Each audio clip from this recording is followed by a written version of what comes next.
మనము చేయాల్సినటువంటి ఒక ప్రాముఖ్యమైన ప్రార్థన నేటి దినాన్ని మనం ధ్యానం చేసుకోబోతా ఉన్నాం.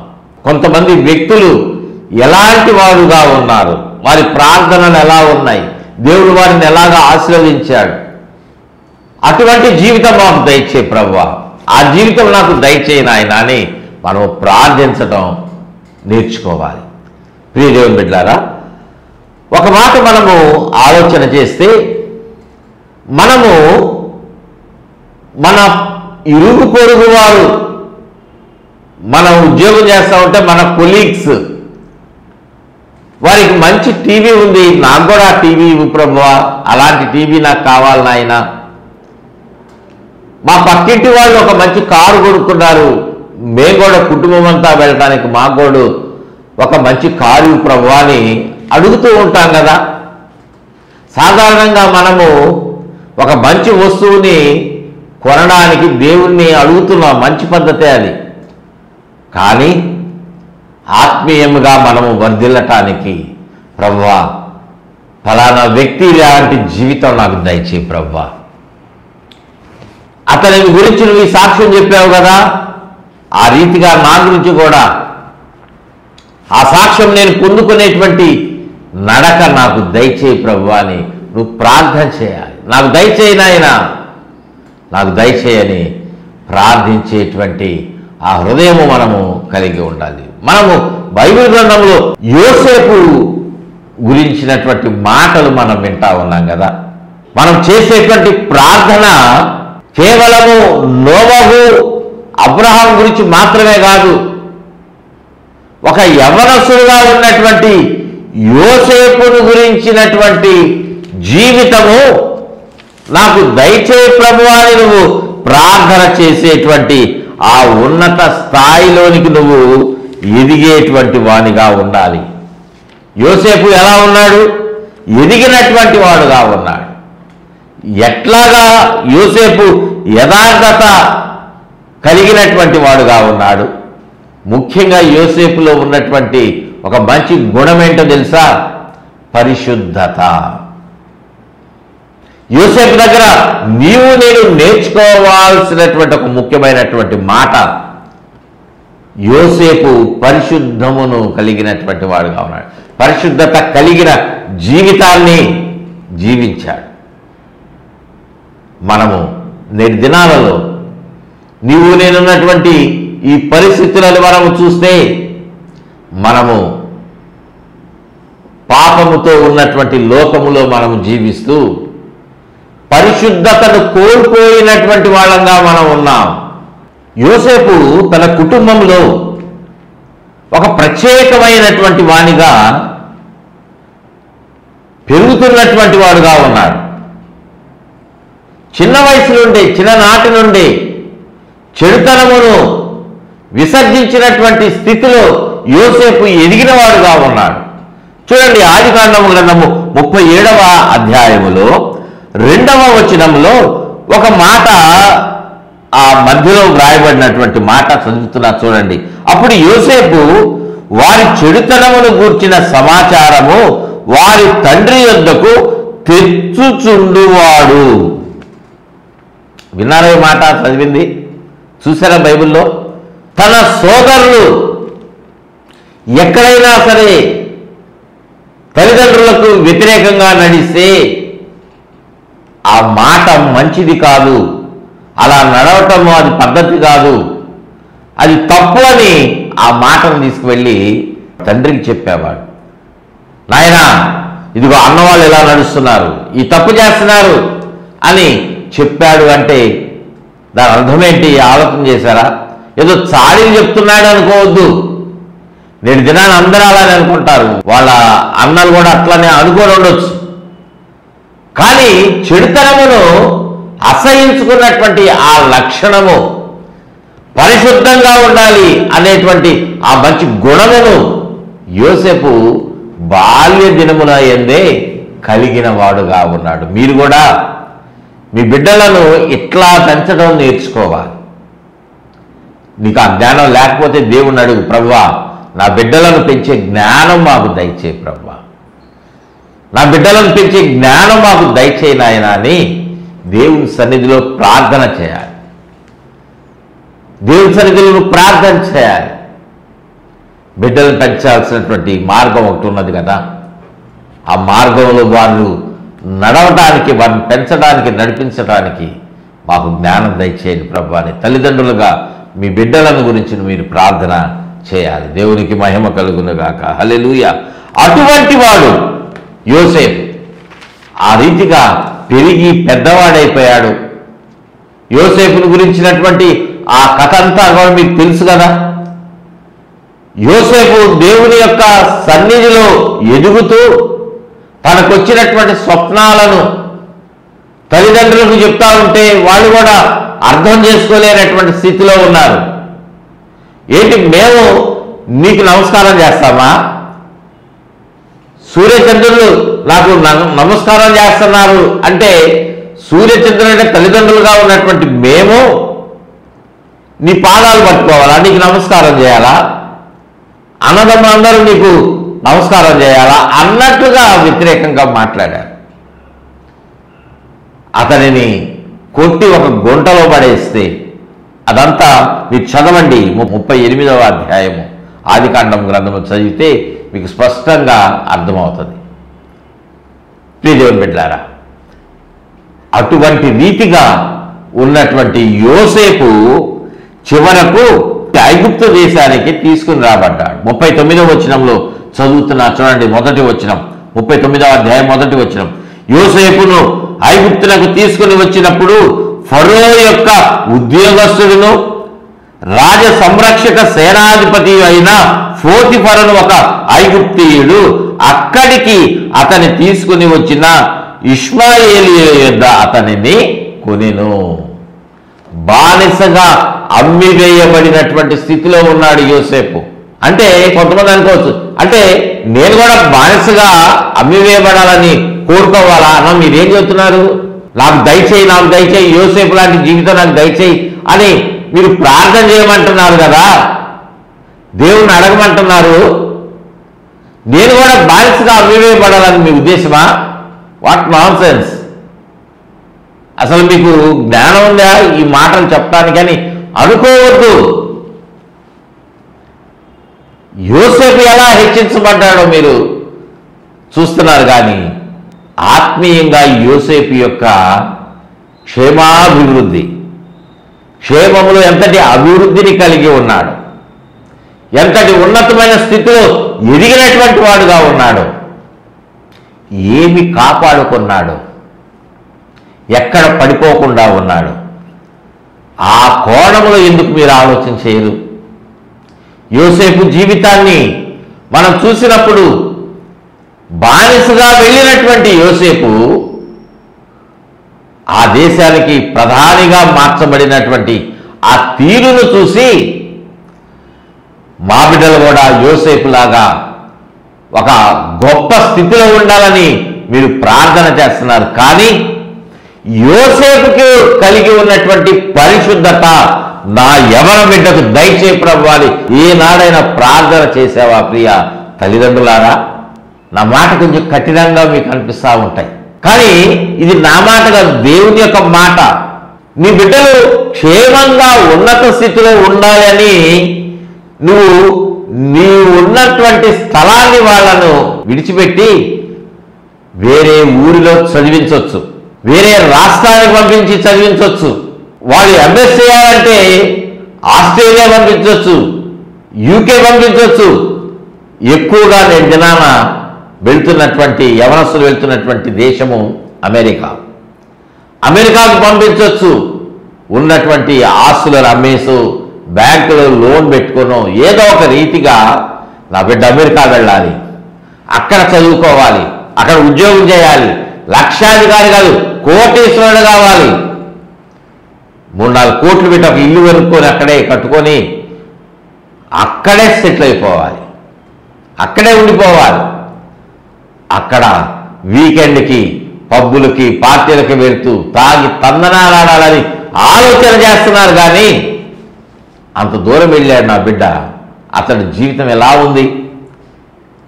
అయ్యా నువ్వు ప్రార్థనకి వెళ్తున్నావా అని వాళ్ళు ఫోన్ చేసినప్పుడు, అమ్మ తింటున్నావా, ఆరోగ్యం బాగుందా, సంపాదిస్తున్నావా అని అడుగుతున్నారు. కానీ నిన్న ఆదివారం మందిరానికి వెళ్ళావా, చర్చికి వెళ్ళావా, ఈరోజు బైబిల్ చదువుకున్నావా, ఎంతసేపు ప్రార్థన చేసుకున్నావు? ఒక 5 నిమిషాలు చేశాను. 5 నిమిషాలైనా, 5 నిమిషాలు కాదమ్మా, కనీసం ఒక అరగంటలో ప్రార్థన చేసుకున్నావా? ఒక 3 అధ్యాయాలు బైబిల్ కనీసం చదివావా? నువ్వు బాప్తిజం పొందావు కదా, రక్షణ పొందావు కదా, రక్షణలోనే నిలిచి ఉన్నావా అని ప్రశ్నిస్తున్నటువంటి తల్లిదండ్రులు ఎంతమంది ఉన్నారు నేటి దినాన? లేదు ప్రియదేవుని బిడ్డలారా. మీ బిడ్డలు అది కొనుక్కోవాలి, మంచి కారు కొనుక్కోవాలి, గోల్డ్ కొనుక్కోవాలి, మంచి ఇల్లు కట్టుకోవాలి, ఇట్లాంటి ఆలోచనతో వాళ్ళ క్షేమ స్థితిని మీరు అడుగుతున్నారేమో కానీ వాళ్ళని కానీ దేవుని కానీ అడుగుతున్నారేమో కానీ నా బిడ్డలు యవన ప్రాయంలో ఉన్నారు. వారు ఇలానే వారి జీవితం అంతమైపోతే ఇట్లానే వారు అగ్నిలో పడిపోతారేమో,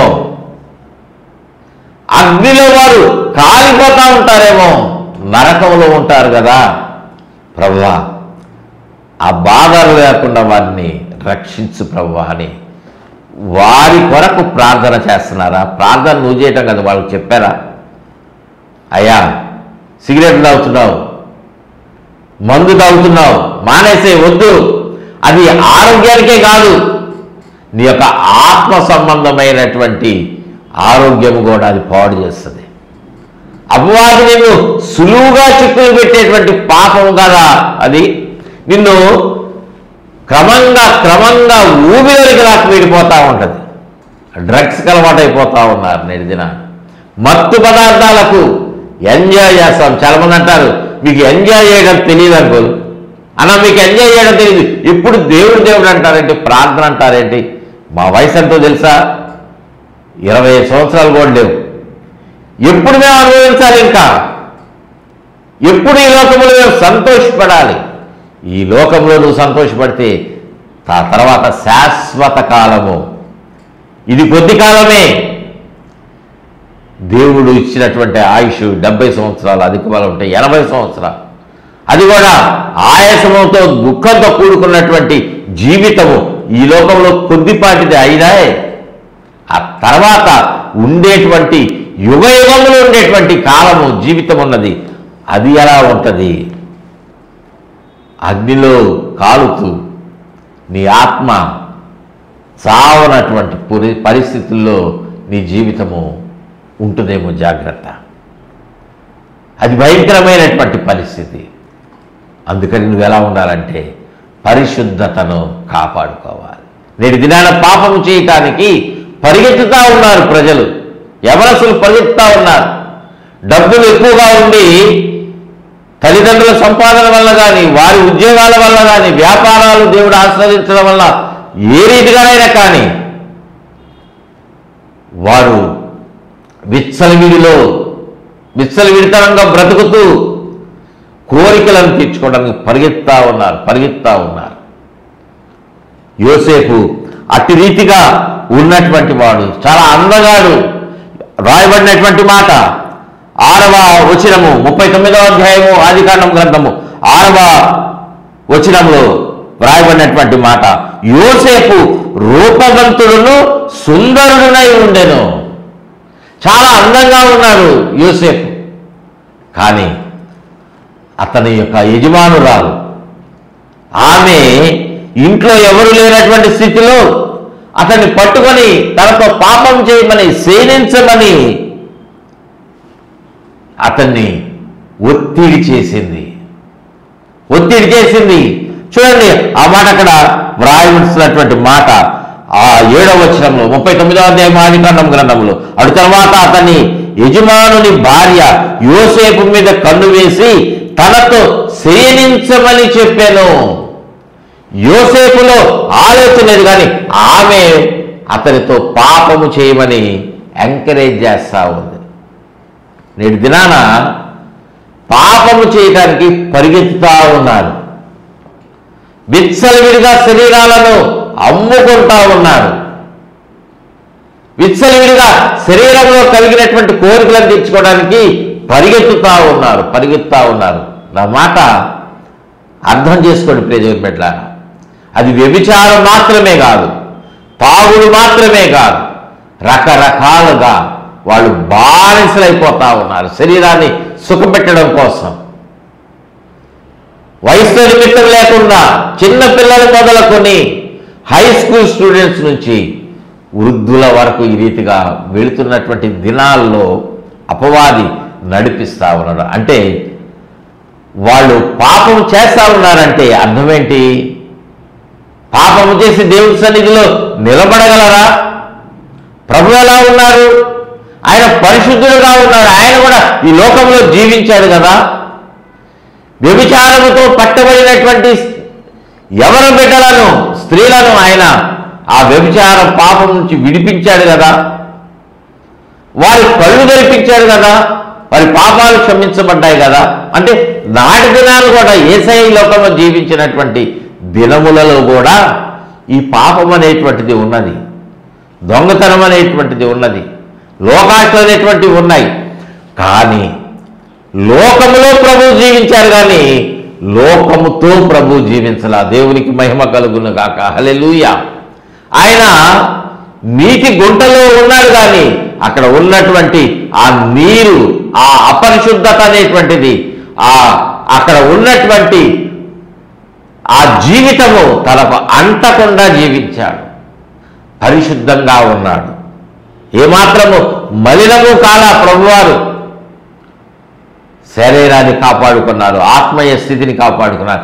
దేవుని సన్నిధిలో పగలంతా పరిచర్య చేసి రాత్రంతా ప్రార్థన చేశారు. ఎంతసేపు చేస్తున్నారు ప్రార్థన మీద?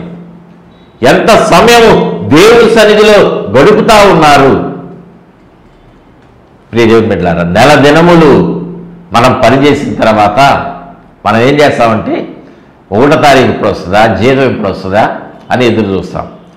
కానీ అది ఈ లోక రైతుగా మనకు వస్తుందేమో. కానీ మన మరణము తర్వాత మనందరికీ కూడా ఈ లోకములో మనం జీవించినటువంటి జీవితాన్ని బట్టి, మన క్రియలను బట్టి తగిన ప్రతిఫలము దేవుడు మనకు ఇచ్చేటువంటి ఒక దినము. ఈ మాట జాగ్రత్తగా వినండి. ఒక రోజు రాబోతా ఉంది. ఆయన సింహాసనం మీద కూర్చొని మన పనికి తగినటువంటి ప్రతిఫలాన్ని ఇచ్చేటువంటి దినం ఒకటి రాబోతా ఉంది. జాగ్రత్త. యోసేపు ఆ రీతిగా తన పరిశుద్ధతను కాపాడుకుంటా వచ్చాడు. తన పరిశుద్ధతను కాపాడుకున్నాడు యోసేపు. 39వ అధ్యాయంలో అక్కడ 23వ వచనంలో చూస్తే చివరిలో అతడు చేయనది యావత్తు యెహోవా సఫలమగునట్లు చేశాడంట. యోసేపు పాపం చేయలా. ఏం చేశాడు? అక్కడ తన వస్త్రపు చెంగును పట్టుకుంటే దాన్ని విడిచిపెట్టి పారిపోయాడంట. చదవండి, అక్కడ 39వ అధ్యాయము మీరు చదివితే 12వ వచనం చదువుతున్నా చూడండి. అక్కడ వ్రాయబడింది, అప్పుడు ఆమె అతని వస్త్రం పట్టుకొని తనతో శయనింపుమని చెప్పగా అతడు తన వస్త్రమును ఆమె చేతిలో విడిచిపెట్టి తప్పించుకొని బయటకు పారిపోయాను. దేవునికి మహిమ కలుగునుగాక. హల్లెలూయా. గట్టిగా స్తోత్రం చెప్తాం. హల్లెలూయా. తప్పించుకొని పారిపోయాడట. పాపము చేయకుండా పాపములో నుండి తప్పించుకొని వెళ్ళిపోయినటువంటి ఆ అనుభవము యోసేపు జీవితంలో ఉంది. తన శరీరమును పాపములకు అప్పగింపకుండా పరిశుద్ధతను కాపాడుకున్నాడు. యోసేపు గురించి ఏ అంశం ప్రార్థన చేయాలో తెలుసా? నాకు దయచేయి ప్రభు అని. యోసేపు తన దేశంలో ప్రధానిగా ఎన్నిక కాబడ్డాడు. అటువంటి రీతిగా నా బిడ్డలను ఉన్నత స్థితిలో నిలబెట్టని ప్రార్థన చేయటం కాదు, నేను అట్టి రీతిగా ఎదగాలని ప్రార్థన చేయటం కాదు. ప్రియ దేవుని బిడ్డ, యోసేపునకు కలిగిన పరిశుద్ధత నాకు దయచేయి. పాపములకు నేను లోను కాకుండా, పాపం నాకు అంటకుండా నేను పారిపోవాలయ్యా. ఆ యొక్క విజయం నాకు దయచేయి. పాపం మీద నాకు అలాగ విజయం నాకు దయచేయి అనేటువంటి ఆ ప్రార్థన. అటువంటి పరిశుద్ధత నాకు దయచేయి ప్రభువా అని నువ్వు ప్రార్థన చేయాలి. ప్రియ దేవుని బిడ్డ, నువ్వు ప్రార్థన చేయాలి. యోసేపు వంటి పరిశుద్ధత నాకు దయచేయని నువ్వు ప్రార్థన చేస్తే ప్రభువు నీకు అటువంటి పరిశుద్ధత అనుగ్రహిస్తాడు. దేవునికి స్తోత్రం చెల్లిద్దాం. హల్లెలూయా. మరొక మాట మనం చూసినట్లయితే మోషే, యోసేపు వంటి పరిశుద్ధత మాత్రం కాదు, మోషే వంటి నమ్మకత్వము కూడా నాకు దయచేయి ప్రభువా అని నువ్వు ప్రార్థన చేయాలి. మోషే ఎలా ఉన్నాడు? సుందరుడుగా ఉన్నాడు, చాలా తెలివిని కలిగినటువంటి వాడుగా ఉన్నాడు, మంచి ఇంజనీరింగ్ స్టడీస్ చేసినటువంటి వాడుగా ఉన్నాడు, సకల విద్యలలో ప్రవీణుడుగా ఉన్నాడు, అధికారిగా ఉన్నాడు. రాబోయేటువంటి దినాలలో ఆ రాజ్యానికి రాజుగా ఉండాల్సినటువంటి వాడుగా మోషే ఉన్నాడు. కానీ మోషే రాజకుటుంబం మీద తిరుగుబాటు చేసినప్పుడు అక్కడ నుండి వేరే ప్రాంతానికి వెళ్ళినప్పుడు చూడండి, అక్కడ మిద్యాను యాజకుని దగ్గర ఉన్నటువంటి స్థితిలో ఉన్నప్పుడు తన మామ మందను, తన మామ అయినటువంటి ఇత్రో యొక్క మందను, గొర్రెల మందను మేపుతూ కాస్తూ ఉన్నప్పుడు ఆ హోరేబు పర్వతం మీద జరిగినటువంటి ఆ దృశ్యాన్ని, కాలుతున్నటువంటి ఆ పొదలో అగ్ని వస్తూ ఉన్నది. 3వ అధ్యాయం మీరు చదవండి, నిర్గమకాండం గ్రంథం. మీ అందరికీ తెలిసిన మాటే, కొంచెం మీకు క్లారిటీ ఇస్తా ఉన్నా. అక్కడ జరిగినటువంటి ఆ సందర్భము, పొద మండుతా ఉంది, కాలిపోవటం లేదు, బూడిదవటం లేదు. ఏంటని ఆ కొండ మీదకి వెళ్ళినప్పుడు దేవుడు ఆ పొదలో నుండి ఒక మాట చెప్పాడు కదా, నేను ఇశ్రాయేలీయుల యొక్క మొర నేను విన్నాను, వారి బానిసత్వంలో నుండి వారిని నడిపించడానికి, విడిపించడానికి నేను దిగొచ్చాను మోషే, వారిని నువ్వు విడిపించు, వారికి నాయకుడుగా ఉండు. అంటే అయ్యా నాకు మాట్లాడటం రాదు, నాకు నోటి బాధ ఉన్నది, నేను నత్తివాడిని అంటే నీకు బదులుగా నీ అన్న మాట్లాడతాడని దేవుడు బలపరచి పంపించాడు. ఆ తర్వాత 4వ అధ్యాయంలో మీరు చూసినట్లయితే అక్కడ ఒక మాట కూడా చెప్తా ఉన్నాను, నీ చేతిలో కర్ర ఉంది కదా, ఆ కర్ర నువ్వు కింద పడి అది పాము అవుతుంది, మళ్ళీ దాన్ని పట్టుకో అది కర్ర అవుతుంది.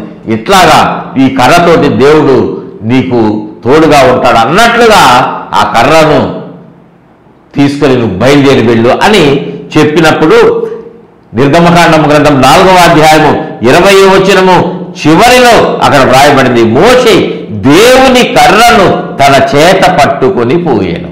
ఆ కర్ర ఇప్పుడు ఏమైపోయిందంటే దేవుని కర్రగా మార్చబడింది. దేవుని కర్రగా మార్చబడింది. ఆ దేవుని కర్రను చేత పట్టుకొని, ఆ కర్ర పట్టుకున్నప్పుడు సూచక క్రియలు చేయవలెను. 17వ వచనము చివరిలో వ్రాయబడింది, ఈ కర్రను చేత పట్టుకొని దానితో ఆ సూచక క్రియలు చేయవలెనని చెప్పాను. ఎందుకయ్యా కర్ర అంటే కొన్ని సూచక్రియలు జరిగించాలి, సూచక్రియలు చేయటానికి ఆ కర్ర నీకు కావాలి అని దేవుడు మోషేను ఏర్పాటు చేసుకొని పంపించాడు. ప్రియ దేవుని బిడ్డలారా, దేవుని యొక్క ప్రణాళిక ప్రకారంగా మోషే ఆ యొక్క మిద్యాను దేశం నుండి తను ఏ ప్రాంతంలో పెరిగాడో ఆ ప్రాంతానికి వెళ్ళాడు, ఐగుప్తుకు వెళ్ళాడు. అక్కడ ఫరో దగ్గర సూచక్రియలు జరిగిస్తూ ఉన్నాడు. తన ప్రజలను పంపించమని దేవుని యొక్క మాట వారికి తెలియజేస్తూ ఉన్నప్పుడు 10 సూచక్రియలు అక్కడ జరిగించాడు. ప్రియ దేవుని బిడ్డలారా, ఆ తర్వాత వారిని దేవుడు విడిపించినప్పుడు వారందరినీ తీసుకొని బయలుదేరి వస్తూ ఉన్నాడు. దారిలో ఎర్ర సముద్రం అడ్డు వచ్చింది కదా, మనందరికీ తెలిసినటువంటి సందర్భమే. చూడండి, నిర్గమకాండం గ్రంథం 14వ అధ్యాయములో ఎర్ర సముద్రము ఎదురుగా వచ్చింది, అందరూ సడుగుతా ఉన్నారు. మోషే మాకు ఐగుప్తులో సమాధులు లేవని ఇక్కడ తీసుకొచ్చావా? ముందు చూస్తేనేమో ఎర్ర సముద్రం ఉంది, వెనక చూస్తే ఫరో శ్రేష్టమైనటువంటి రథములతో గుర్రములతో తన సైన్యాన్ని తీసుకుని మమ్మల్ని చంపడానికి వస్తూ ఉన్నాడు. మా పరిస్థితి ఏంటి? మేము ఐగుప్తులో ఉన్న బానిసలుగానైనా ఉండేవాళ్ళం, కానీ మేము ఇప్పుడు మా పరిస్థితి ఏంటి, మేము ఎక్కడ కుక్క చావు చావాలా అన్నట్లుగా తిరుగుబాటు చేస్తూ ఉన్నారు, సడుగుతూ ఉన్నారు. ప్రియ దేవుని బిడ్డలారా, అపవాది మనలను ఇట్లాగే నడిపిస్తూ ఉంటాడు. దేవుడని పరిగెత్తుకుని వెళ్ళారు కదా, ఉన్నతమైనటువంటి స్థితిని విడిచిపెట్టి వెళ్ళారు కదా, ఏమైంది? నీతి న్యాయం అని వెళ్తే ఈరోజు మీ పరిస్థితి ఎలా ఉంది? ఆర్థికంగా ఎలాంటి పరిస్థితిలో ఉన్నారు? ఆర్థికంగా ఎలాంటి స్థితిలో ఉన్నారు? బిడ్డలను చదివించుకోలేనటువంటి స్థితి ఉన్నదా? నీతిగా బ్రతకాలని వెళతా ఉన్నారు, ఏం సాధించుకుంటావు? ఏమిస్తాడు మీ దేవుడు అని దేవుణ్ణి తక్కువగా చేసి మిమ్మల్ని తక్కువగా చేసేటువంటి పరిస్థితులు, దినములు మీకు తప్పనిసరిగా ఎదురవుతాయి. యేసయ్యమ్మ నమ్ముకొని యేసు మార్గంలో నడిస్తే, క్రైస్తవునిగా మారి బాప్తిజం తీసుకుంటే జీవితం ఆశీర్వదించబడుతుంది, మాకేం కష్టాలుండవు, నష్టాలుండవు, అప్పులుండవు, వ్యాధులుండవు, బాధలుండవని అనుకోవద్దు. లోకంలో మీకు శ్రమ కలుగును అని లేఖనము చెప్తావు. అయినా సరే మీరు భయపడద్దు, ఎందుకంటే నేను దానిని జయించా. ఈ లోకరీతిగా మీకు కొంత కష్టము కలగవచ్చు, కానీ ఆ కష్టములో నుండి మిమ్మల్ని విడిపిస్తాను నేను. దేవునికి మహిమ కలుగును గాక. హల్లెలూయా. కొన్ని నష్టాలు కూడా మీరు అనుభవించవచ్చు, కొన్ని కోల్పోవచ్చు. సుఖం లేనటువంటి జీవితం ఈ లోకంలో మీరు గడిపి ఉండవచ్చు కూడా. లోకరీతిగా మీరు దీవెన పొందుకోకపోవచ్చు, కారులో బంగ్లాలో మీరు తిరగకపోవచ్చు, కానీ పరలోకంలో శ్రేష్టమైనటువంటి నివాసం దేవుని కొరకు కడతా ఉన్నాడు. జాగ్రత్తగా ఈ మాట గుర్తుపెట్టుకో. దేవుడు మీ కొరకు మంచి గృహాన్ని ఆయన కడతా ఉంటే ఇక్కడ ఇల్లు లేదా నువ్వు బాధపడుతున్నావేంటి ప్రియ సహోదరుడా, సహోదరి? నో, ఏమాత్రం బాధపడద్దు. దేవుడు మిమ్మలను ఉన్నతంగా నిలబెడతాడు, ఈ లోకంలో కూడా ఆశీర్వదిస్తాడు. కానీ ఒకవేళ అది దేవుని చిత్తం కాకపోయినా సరే నువ్వు భయపడద్దు. నువ్వు నమ్మకంగా జీవించు, నమ్మకంగా ఉండాలి. ఎలాంటి నమ్మకం అంటే దేవుని చేత మోషే పొందినటువంటి ఆ సాక్ష్యము నువ్వు కూడా పొందాలి. చూడండి, ఒక మాట చదువుకుందాం. సంఖ్యాకాండము గ్రంథము 12వ అధ్యాయములో 7వ వచనంలో వ్రాయబడింది, అతడు నా ఇల్లంతటిలో నమ్మకమైన వాడు. 6వ వచనం చివరిలో వ్రాయబడింది, నా సేవకుడైన మోషే అట్టివాడు కాదు. అతడు ఎలా ఉన్నాడంటే నా ఇల్లంతటిలో నమ్మకమైన వాడు. దేవునికి మహిమ. హల్లెలూయా. నా బిడ్డ దేవుని యొక్క రాజ్యంలో కట్టబడటంలో నమ్మకంగా పనిచేస్తున్నాడు, నమ్మకంగా ప్రార్థన చేస్తా ఉన్నాడు, నమ్మకంగా లోకరీతిగా దేవుడు ఇచ్చినటువంటి ఉద్యోగాలు చేస్తా ఉన్నాడు. లంచాలు తీసుకోవటంలా, వ్యాపారంలో తప్పుడు మార్గాల్లో నడవటంలా, తప్పుడు లెక్కలు చూపించటంలా, ట్యాక్స్ గవర్నమెంట్కి కట్టాల్సింది కడతా ఉన్నాడు, దొంగ లెక్కలు చూపించట్లా, అన్నిట్లో నమ్మకంగా ఉన్నాడు. నమ్మకమైన వాడు. జీవితంలో శరీర సంబంధంగా, ఆత్మీయంగా నమ్మకమైనటువంటి జీవితము, నిందించడానికి అవకాశం లేనటువంటి రీతిగా నా బిడ్డ ఉన్నాడనేటువంటి సాక్ష్యము నువ్వు చెప్పగలగాలి. దేవుడు లేనటువంటి రీతిగా మార్చునుగాక.